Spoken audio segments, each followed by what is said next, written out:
Muito bom, graças a Deus. Vamos pedir para o Senhor nos ajudar nessa ministração. Querido Pai, adoramos a Ti com gratidão por cada um dos testemunhos que ouvimos, nos sentimos animados, encorajados. O Senhor tem sido bom conosco, o Senhor tem nos conduzido a experiências vitoriosas, o Senhor tem nos ensinado a viver a vida da fé, o Senhor tem nos dado fé para nos relacionarmos com o nosso Deus invisível, o Senhor tem nos feito superar as nossas dificuldades humanas, o Senhor tem nos feito pessoas espirituais. Obrigado, Senhor, por esses testemunhos. Obrigado, Senhor, por estar nos assistindo, nos ajudando em nossas fraquezas, nos impulsionando. Obrigado, querido Espírito Santo. Obrigado por Tua presença sobre nossas vidas. Querido Deus, abençoe essa ministração da palavra, traga-nos luz, entendimento, conduza-nos, Senhor, também a uma prática, aperfeiçoe a nossa prática, enquanto aperfeiçoa o nosso entendimento. Não queremos só o entendimento, queremos o entendimento que nos conduza a uma prática. Por isso estamos gratos a Ti, por ouvir o testemunho dos santos. O Senhor está, de fato, levando o nosso conhecimento a uma realidade efetiva. Obrigado, Senhor. Efetiva e eficaz. Obrigado, ó Pai. Fale ao nosso coração nessa noite. Pedimos, ó Pai, em nome de Jesus.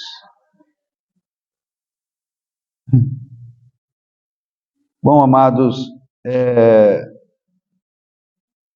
eu tenho compartilhado com os irmãos esse tema, o batismo em Cristo. Essa questão do batismo, como eu já comecei a expor aos irmãos, é um assunto um tanto quanto complexo. Quando falamos em batismo, a gente logo pensa no batistério e no dia que alguém é batizado.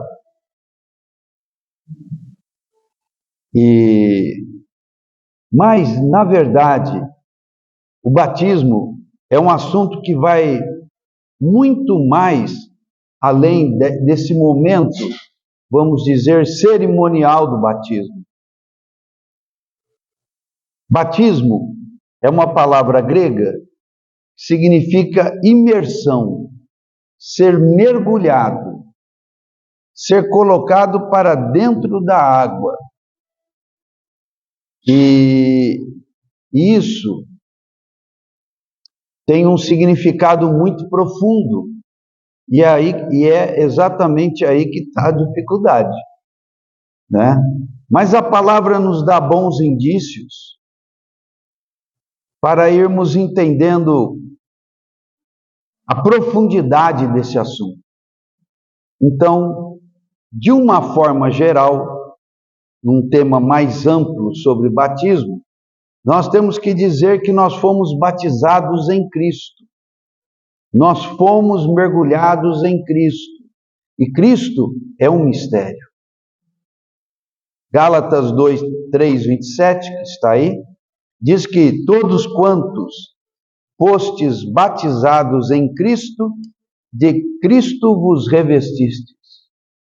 Então, amados, nós podemos viver essas palavras em vários níveis.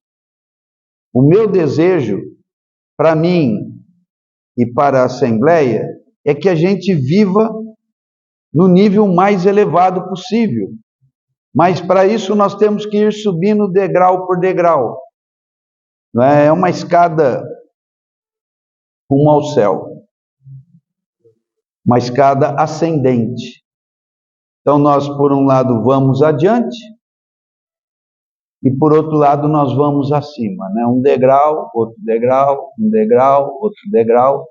Então, à medida que vamos adiante, vamos também acima, acima do que é terreno, acima do que é humano. Então, nós nascemos numa situação de trevas, de escravidão do pecado e de condenação eterna. Então, não foi para isso que o Senhor nos criou. O Senhor nos criou a sua imagem e semelhança para um futuro glorioso. Mas houve essa intercorrência do pecado.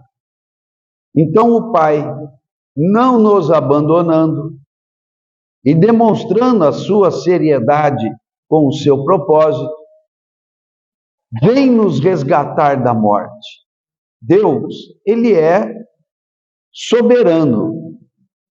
Soberano significa, Ele faz o que quer e não tem que dar satisfação a ninguém.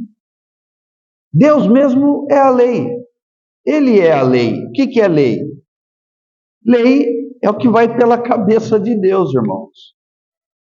Numa consideração mais elevada, o que é lei? O que é mandamento? É o que vai pela cabeça de Deus.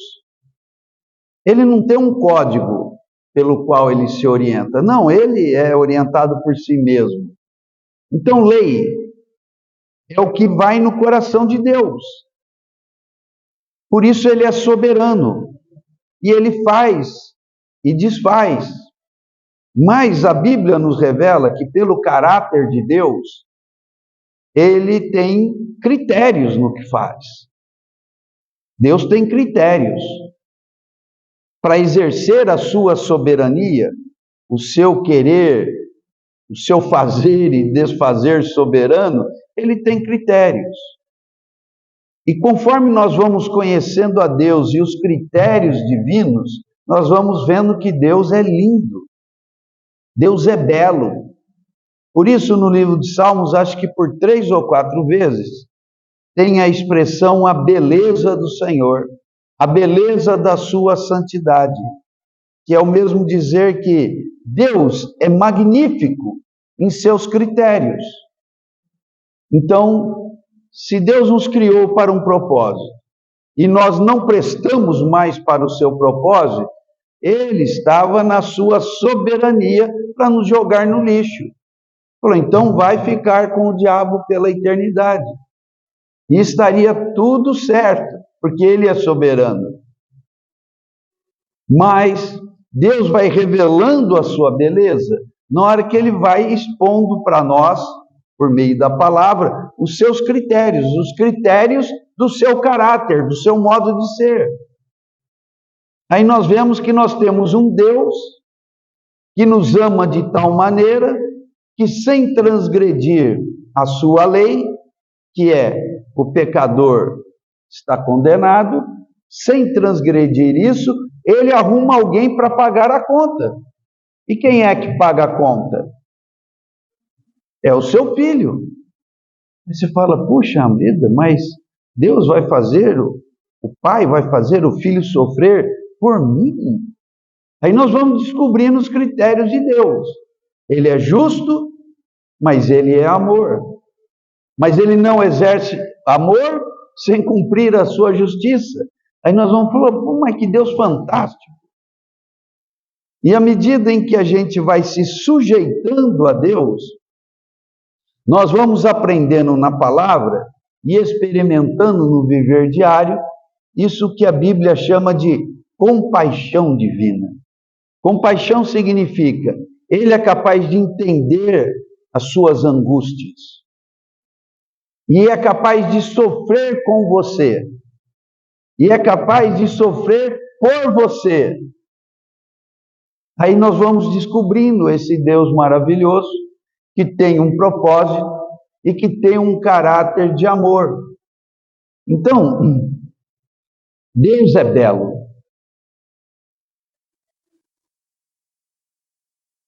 Nós estávamos privados de tudo isso, privados por conta do pecado. Mas Ele nos amou, mandou o Filho, nos deu o Espírito e nos convertemos ao Senhor. E quando nós nos convertemos ao Senhor, nós somos mergulhados em Cristo. Foi para isso que Ele nos colocou no Éden. Foi para isso que Ele colocou a árvore da vida no Éden. O homem perdeu o Éden, perdeu a árvore da vida, estava condenado,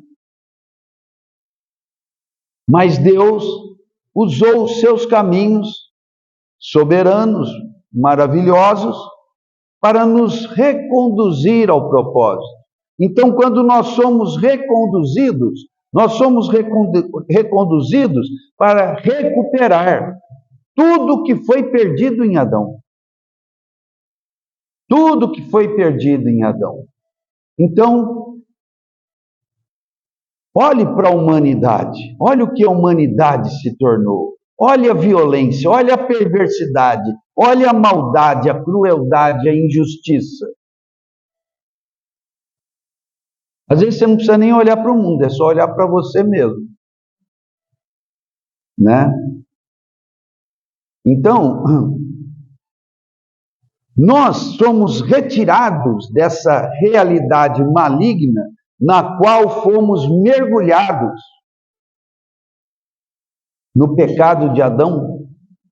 Então nós somos retirados aos poucos de um batismo perverso e maligno no qual Adão nos meteu, e não só Adão, porque nós por um tempo bem que gostamos daquilo, e só paramos com aquilo por causa do sofrimento. Então não tem jeito, eu gostei, por um tempo eu gostei daquilo.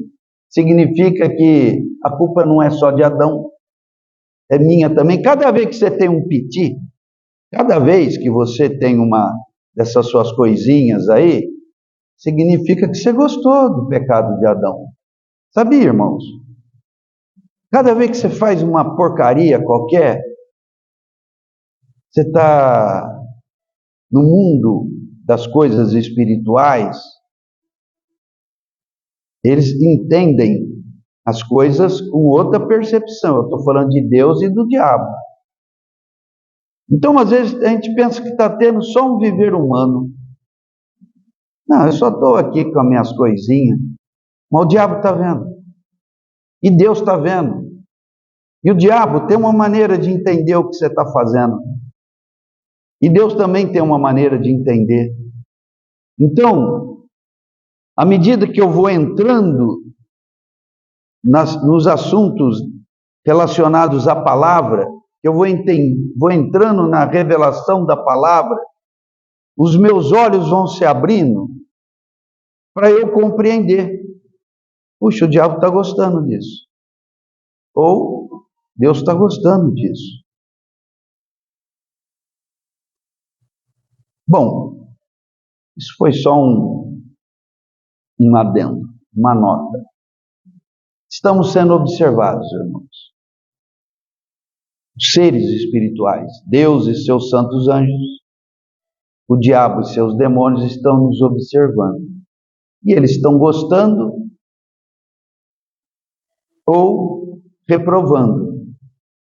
Quando eu inclino fortemente o meu coração, eu sou reprovado pelo diabo. Ah, estava tão bom aqui no meu colo, por que você foi lá para o colo do outro? Então, há essa dinâmica espiritual.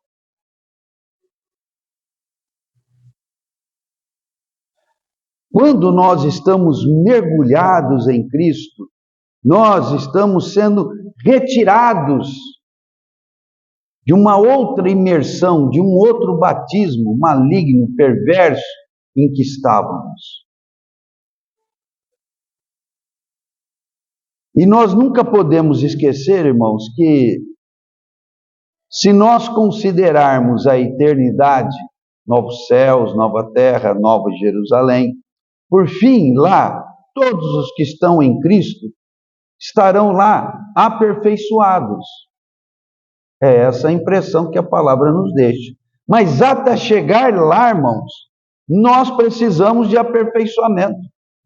No meu viver terreno, eu preciso de um aperfeiçoamento constante, como, por exemplo, esse que o Edson compartilhou conosco.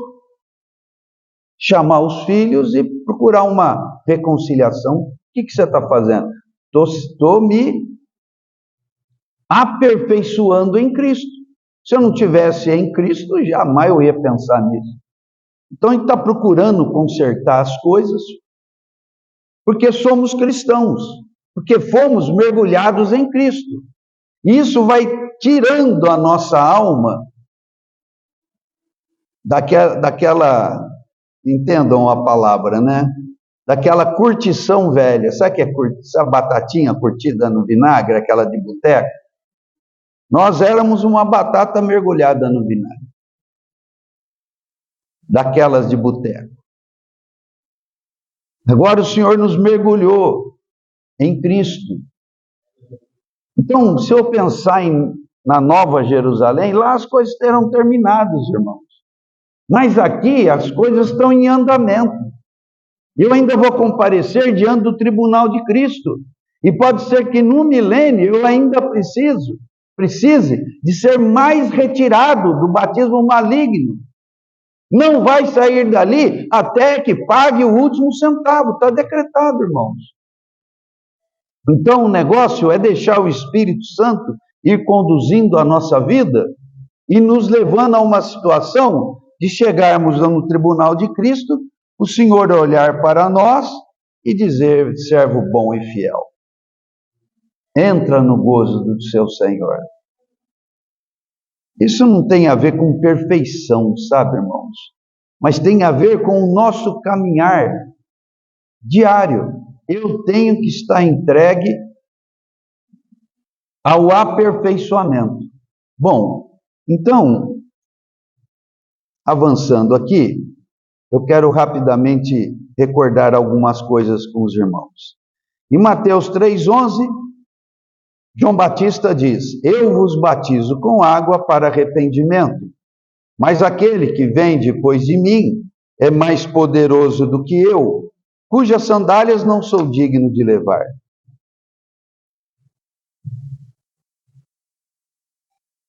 Ele vos batizará com o Espírito Santo e com fogo. Então nós temos três coisas aí. Uma é o batismo com água para arrependimento. A outra é batismo com o Espírito Santo. E terceiro, batismo com fogo. Então, esse batismo que nós temos em Cristo requer esses elementos que vai nos retirando do velho batismo do pecado e nos colocando num novo batismo em Cristo. Arrependimento, novo nascimento e purificação.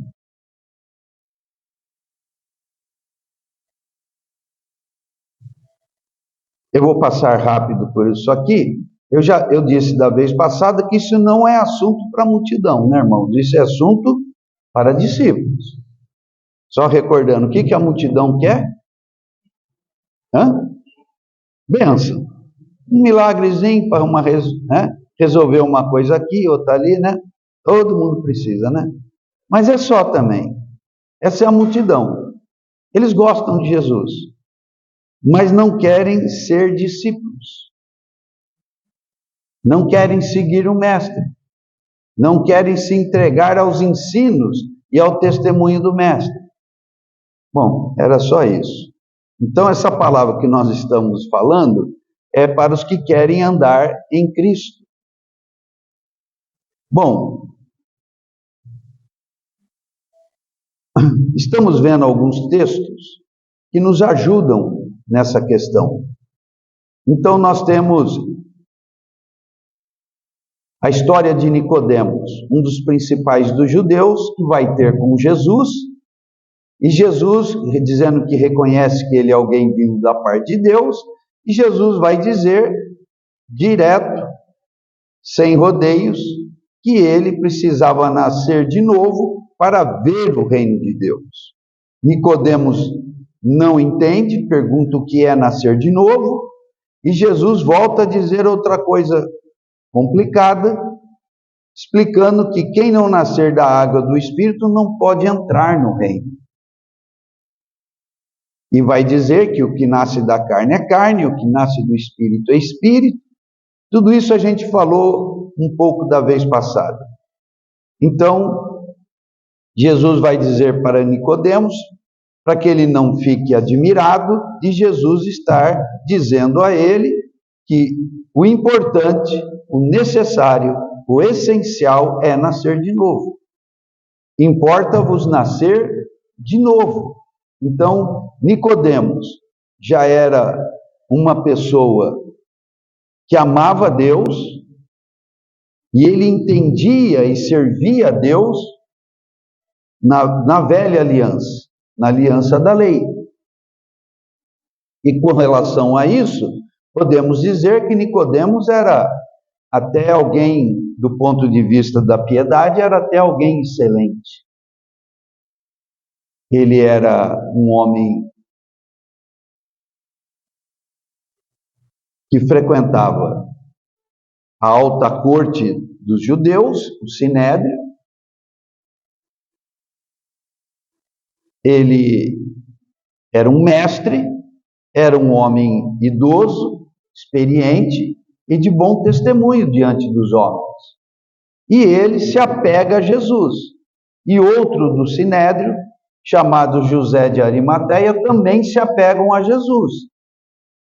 Eles estavam no mais alto nível da sociedade judaica.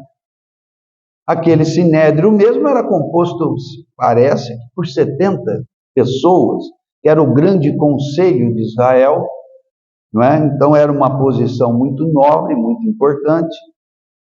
Mas os demais, os outros 68, não gostavam de Jesus a ponto de matar Jesus. Mas ali tinham essas duas pessoas excelentes. E Nicodemos é uma dessas pessoas excelentes. Mas ele é alguém ainda no padrão da lei. E o Senhor Jesus está falando com ele para tirá-lo do padrão da lei e colocá-lo no padrão da graça, ou no padrão da nova aliança. Então Nicodemos, usando a palavra batismo, aplicando a palavra batismo à situação específica de Nicodemos. Nicodemos era alguém batizado na velha aliança, e o Senhor vai começar a dizer coisas a ele para batizá-lo na nova aliança. Então, Nicodemos diz que não está entendendo nada, e ele se apega ao Senhor. E por fim, ele vai ser uma das pessoas, um dos dois, junto com o José de Arimateia, a pessoa que vai tirar Jesus da cruz. Isso é impressionante. Não foi só um ato, ele correu um risco naquilo. Ele comprometeu o seu cargo junto com José de Arimateia. Então, estamos falando de uma pessoa especial. E Jesus está falando com ele para arrancá-lo. Eu não estou falando do batismo de Adão, não, irmãos. Estou falando do batismo de Moisés. Em tudo a gente está mergulhado, sabe, irmãos? Em tudo a gente está mergulhado. E tem certas coisas que, para sair de algo em que a gente está mergulhado, para irmos para outra coisa, para mergulharmos em outra coisa, dá muito problema para sair.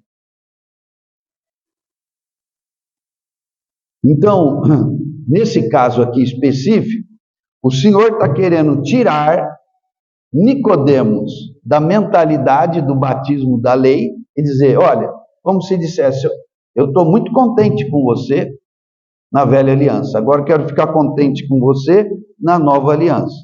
O que acontece com esse homem experiente, importante, inteligente e que se conduzia bem?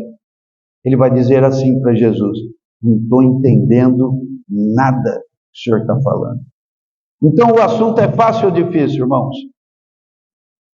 Era difícil para Nicodemos. E pensa que Nicodemos estava assim, muitos níveis acima de nós. Assim como Paulo também.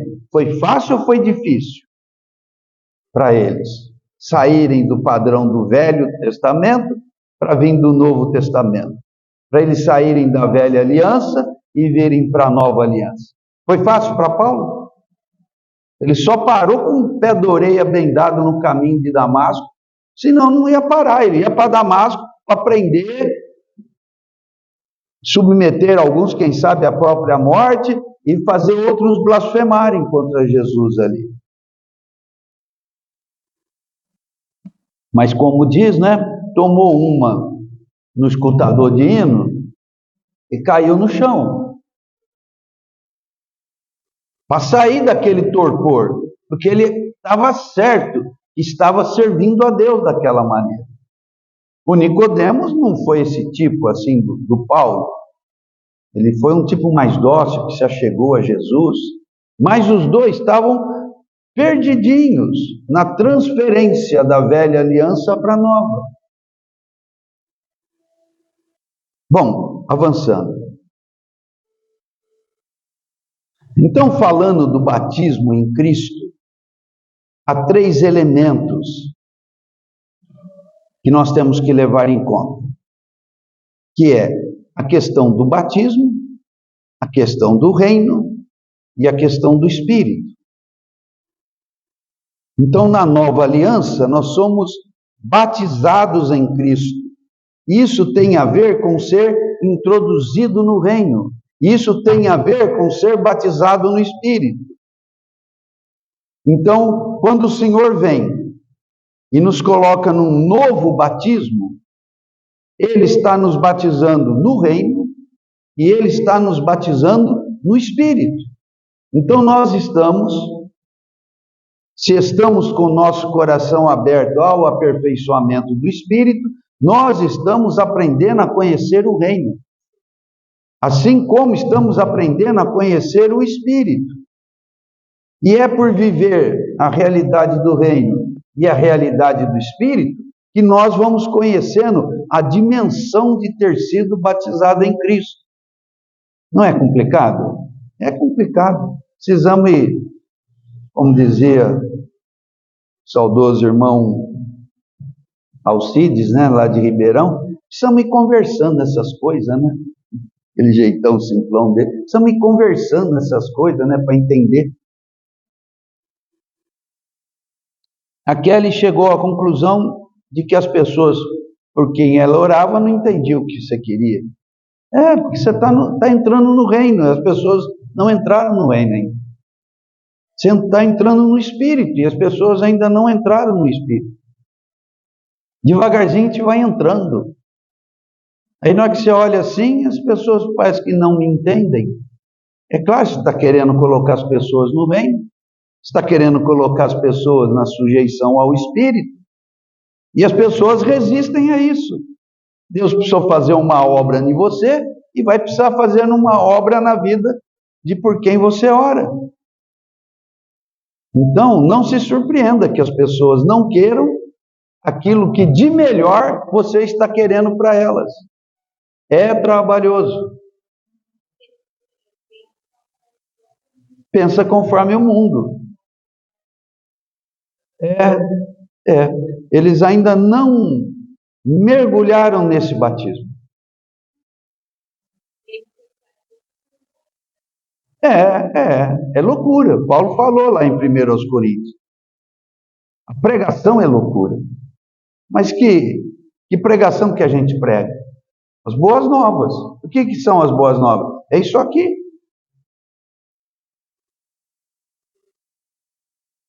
Não é só uma reforma moral do caráter. Você tem que parar de beber, hein? Você tem que parar de fumar, hein? Você tem que parar de se prostituir, você tem que parar de ver bobagem, hein? Tem que parar de torcer para o Corinthians.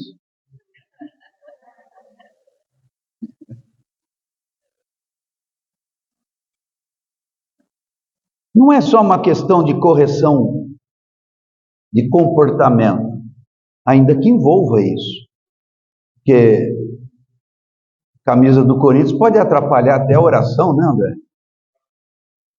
Não foi isso? Você testemunhou? Senhor, por que é que eu não consigo orar? O que tinha lá? Era um brasão do Corinthians? Era o quê? O cesto de lixo, mas nem cesto de lixo. O Espírito fala, arranca daí. Puxa vida, eu estava achando que fosse alguma coisa, um quadro na parede. Tira. Né? Então, puxa vida, viu? Às vezes pastor querendo ser brincalhão e descontrair, fica fazendo brincadeira com Palmeiras e Corinthians, né? E nem sabe o que está por trás. Ah, meu Deus do céu. E a coisa é séria. Então, os irmãos estão entendendo no sentido do que nós estamos caminhando? E você quer esperar para entender o Espírito e o reino na hora que você chegar diante do tribunal de Cristo? Vocês já querem chegar lá com esse assunto bem andado na sua vida? Não é? Então, dá trabalho. Dá trabalho para a gente entrar e dá trabalho para introduzir as pessoas. Então, vamos continuar. Então, esse assunto, batismo, reino, espírito, são assuntos, são temas envolvidos no batismo em Cristo. São temas interrelacionados. Um tem a ver com o outro, um não se sustenta sem o outro. Então,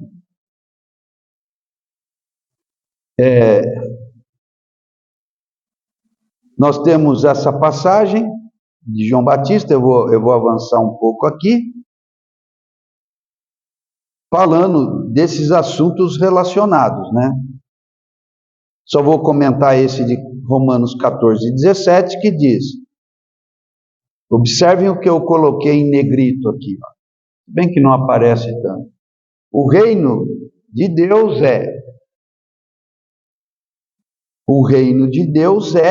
no Espírito Santo. Coloquei em negrito, mas aqui não salientou. Mas a frase que eu quis salientar aqui é: o reino é no Espírito Santo. Então o reino se realiza, acontece em nós, nunca a parte do Espírito Santo. Então, quando eu penso no reino, eu tenho que pensar numa sujeição a uma pessoa. E essa pessoa é a pessoa do Espírito Santo.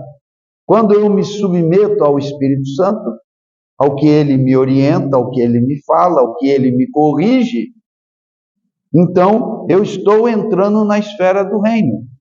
Então não tem como entrar na esfera do reino sem sujeição ao Espírito Santo.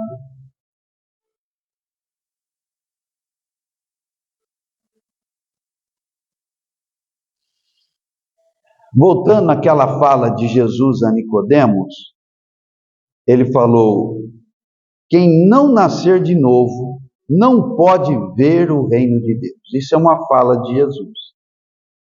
Quem não nascer de novo não pode ver o reino de Deus. A outra fala em seguida foi: quem não nascer da água e do Espírito não pode entrar no reino de Deus. Então vamos procurar entender essas afirmativas de Jesus. Vamos considerar a necessidade de ver e entrar no reino, mas considerando o que eu já coloquei ali, o nascer de novo tem a ver com nascer da água mais o nascer do Espírito. Nascer de novo. Você já nasceu da sua mãe e do seu pai, já nasceu. É um ser humano, fisicamente estabelecido. É um primeiro nascimento. Agora tem um nascer de novo, que é um nascer em Deus. E esse nascer de novo implica em duas coisas. Primeiro, nascer da água. E depois, nascer do Espírito. Vamos prosseguir. Verso 3, de João 3. Se alguém não nascer de novo, não pode ver o reino. Depois nós vamos ver sobre entrar no reino. Irmãos, nós precisamos ver o reino. Ver o reino é uma questão de percepção espiritual, de revelação espiritual.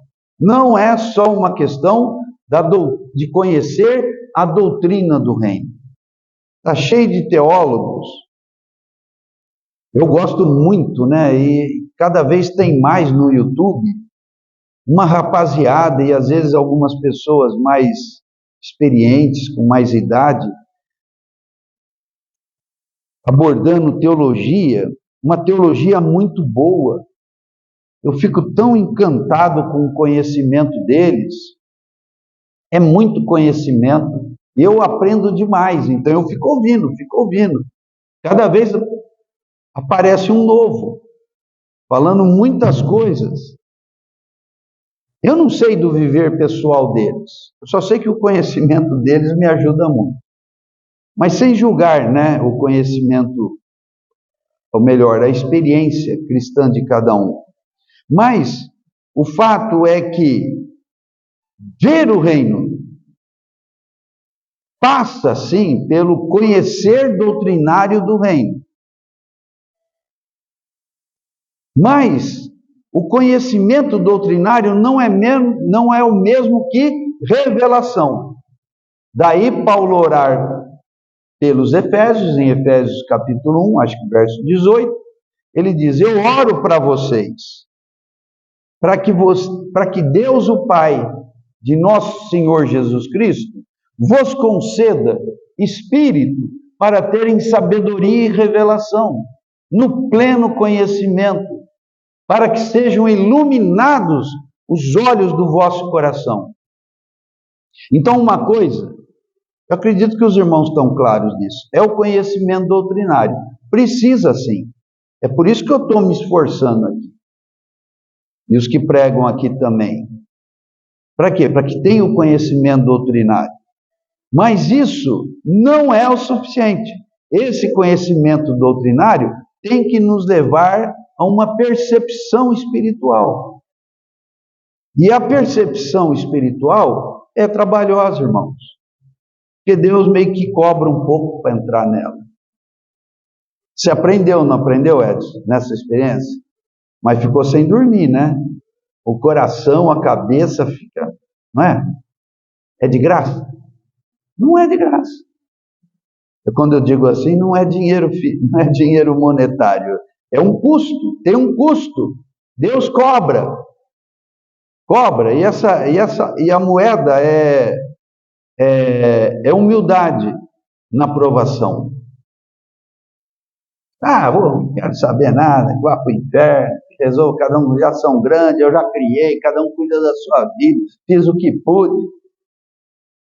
Mas se você coloca humilde, o Senhor vai te reduzindo, vai te quebrantando.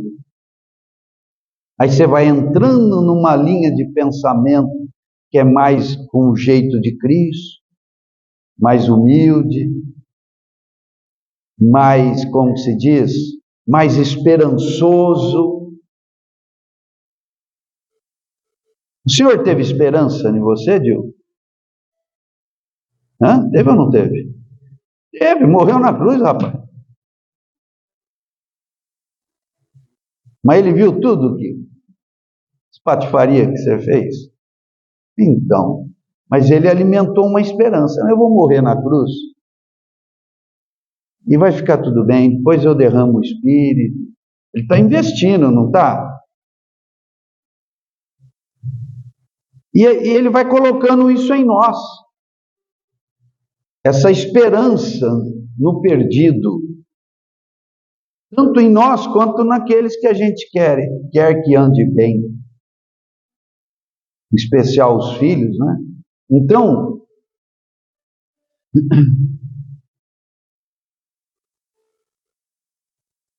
nós precisamos ver o reino. Ver o reino é algo muito além de conhecer a doutrina do reino. Quando você vê o reino, você fica encantado. Você começa a fazer loucuras.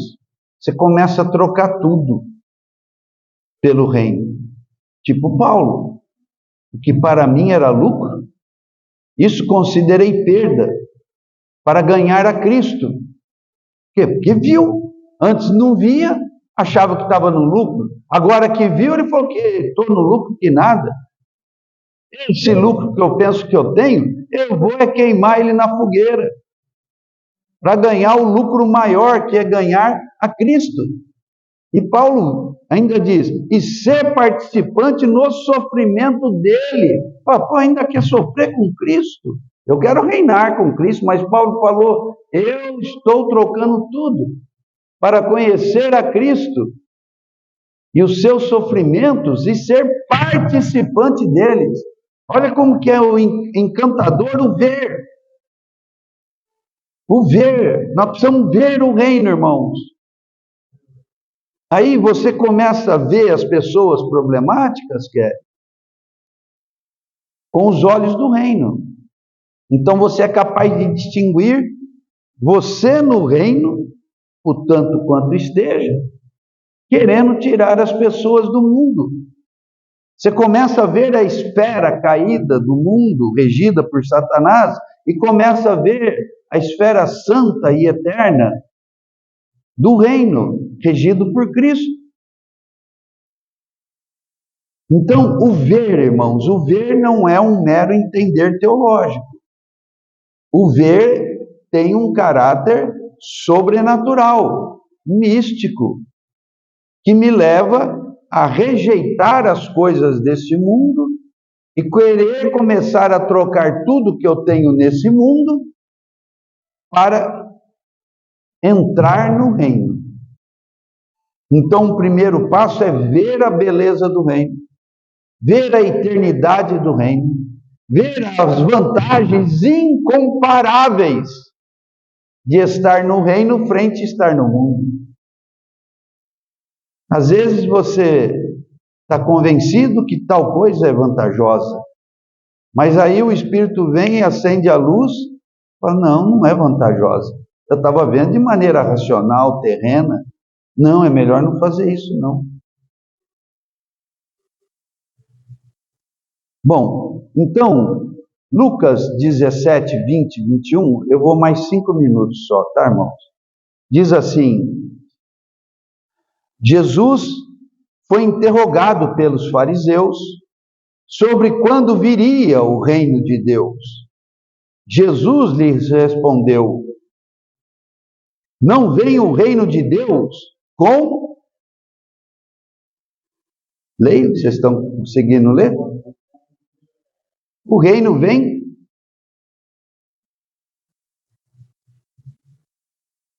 com uma aparência que não é visível. Na primeira vinda, tá? Porque na segunda ele vai chegar arrebentando aí. Mas arrebentando mesmo.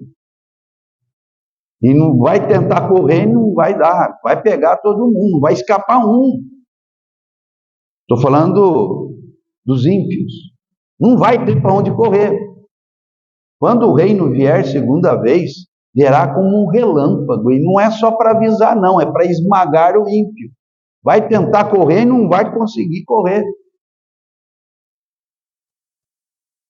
Mas agora, na primeira vinda do Senhor, o reino vem não com visível aparência. Nem dirão, ei-lo aqui, ou está lá, porque o reino de Deus está entre vós. Por que Jesus falou o reino de Deus está entre vós? Não está em visível aparência, mas está entre vós. Considerem, e a gente encerra. Ele estava lá, mas ele não era visível? Mas ele tinha jeito de rei? Tinha coroa na cabeça? Tinha um manto dourado sobre ele? Tinha uma comitiva, uma corte em torno dele? Não, os caras estavam até batendo boca com ele, achando que estava falando com alguém que se pudesse desprezar. Um carpinteiro, como diria, né, o pessoal de Nazaré. Bem, você dizer que você é alguma coisa, rapaz, conhecemos você, conhecemos teu pai, tua mãe, teus irmãos, vimos você crescer aqui. Estava visível ou não estava? O homem Jesus estava. O rei estava visível? Não. Mas Nicodemos começou a ver, esse cara aí está esquisito, hein? Esse cara é da parte de Deus, que o que ele faz. Pedro, então, vamos começar por André e Tiago, desculpa, André e João. Eles eram discípulos de quem antes de serem discípulos de Jesus? João Batista. Aí João Batista falou, nem apresentou o rei, apresentou quem? O Cordeiro. Eles entenderam, é o Messias. Para um judeu que tivesse um conhecimento razoável, eles sabiam que o Messias era rei. Mas passa aquele cara lá, vestido do jeito que estava vestido, um cara de todo mundo, não era um cara especial. Não estava com a barba aparadinha, estava lá com os panos dele, que nem a gente vê nos filmes mesmo, igual a todo mundo. Até precisou de Judas apontar. Né? Por que Judas traiu o Senhor com um beijo? Era para identificar Jesus no meio dos outros, de tão parecido que ele era com os outros. Oi? Não tinha aparência nenhuma. Então, como? Ele viu. Então, olha aí, ó. Precisa de revelação, né? E com revelação até o cego vê, né? Primeiro vê espiritualmente, depois vê fisicamente, né?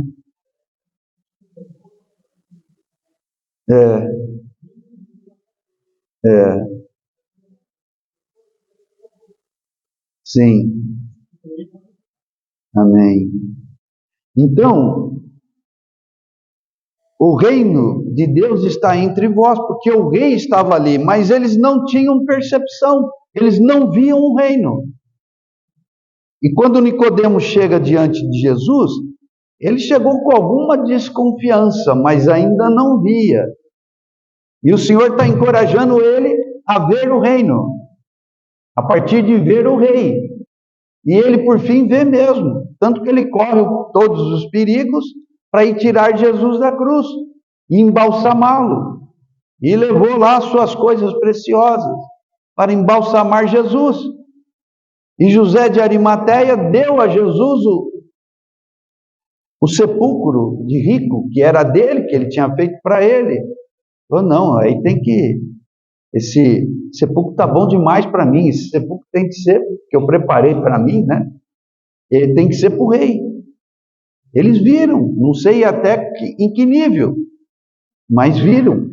Precisava de revelação, então esse ver não é um entender, esse ver é um descortinar místico, espiritual.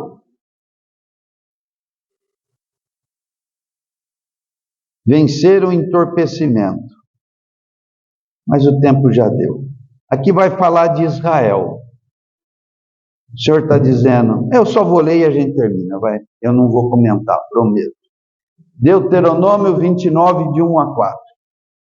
São estas as palavras da aliança que o Senhor ordenou que Moisés fizesse com os filhos de Israel na terra de Moabe, além da aliança que fez com eles em Horebe. Aqui eles estão prestes a entrar na terra, já é uma caminhada de 40 anos. Aconteceu todas aquelas coisas, em 40 anos. Chamou Moisés a todo Israel e disse-lhes: tendes visto tudo quanto o Senhor fez na terra do Egito?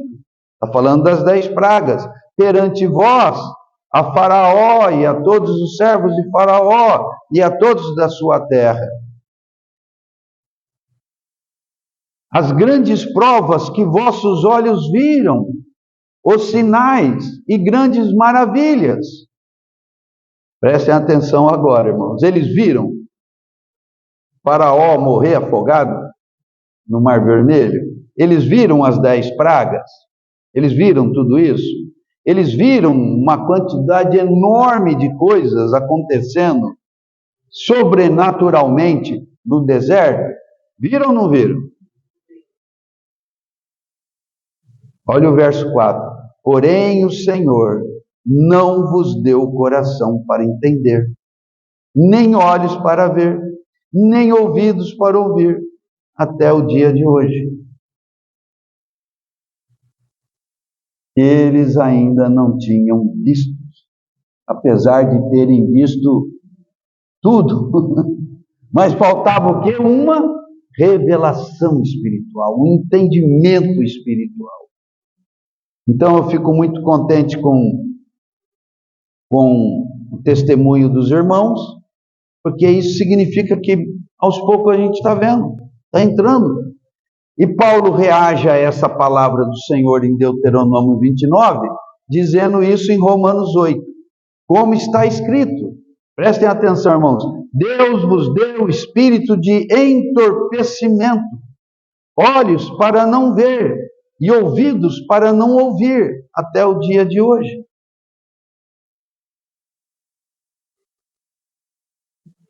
Então, irmãos, o Senhor julga o coração. E se nós endurecemos o nosso coração, o Senhor não dá o insight, não dá, não. O Senhor não aperta o interruptor para que a luz acenda.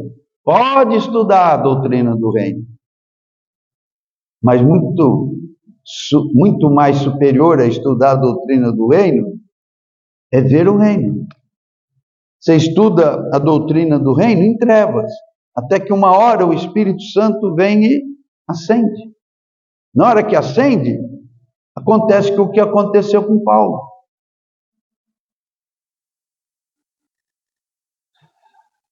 Quem não nascer de novo, não pode ver o reino de Deus. Então, a semana que vem, a gente vê o entrar. O entrar tem a ver com nascer de novo, de um modo prático. Nascer da água e nascer do Espírito. Amém? Querido Pai, ajuda-nos a compreendermos essas coisas, mas de um modo especial. Tem misericórdia de nós. Trata-nos com paciência e longanimidade, para que nos suporte, Senhor, e vá nos encaminhando em todas as nossas fraquezas e dificuldades. Vá nos encaminhando para a revelação, para a percepção espiritual do reino. Coisas que os nossos olhos físicos não podem ver, coisas que o nosso entendimento não pode entender. Dá-nos a percepção espiritual. Nós pedimos ao Pai, em nome de Jesus. Amém.